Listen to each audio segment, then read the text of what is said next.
भारत वर्षर अन्यतम महान संग्रामी तथा ओडिशार पूर्वतन मुख्यमंत्री बिजू पट्टनायक 29तम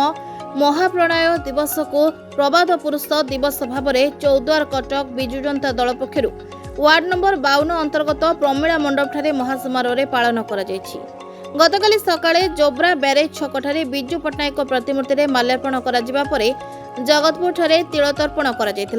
तिल तर्पण कार्यक्रम पर सेठारु मोटरसाइकेल शोभायात्रा रे जाई महानदी विहार ठारू बिजू पट्टनायक प्रतिमूर्ति में माल्यार्पण कर अपराह्न प्रमिला मंडप ठारे जिला सभापति प्रफुल्ल सिंह सभापतित्व अनुष्ठित समावेश 52 नंबर वार्ड सभापति श्रीजुक्त विनय केतन चौधरी, पूर्वतन महानगर संपादक डॉक्टर व्योमकेश कानूनगो,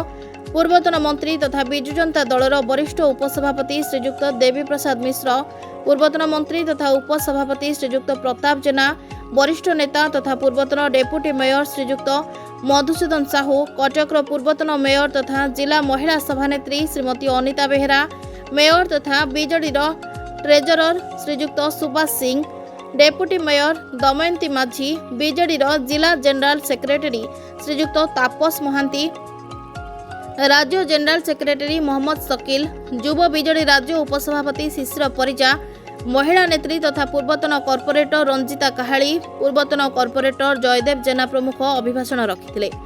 कटक महानगर निगम वरिष्ठ कॉर्पोरेटर तथा बीजेडी पूर्वतन नगर सभापति श्रीजुक्त प्रदीप्त खुंटिया सभा कार्य परिचालना करथिले। कटकरू ब्रह्मानंद भोईंक रिपोर्ट, हर्षिका मीडिया।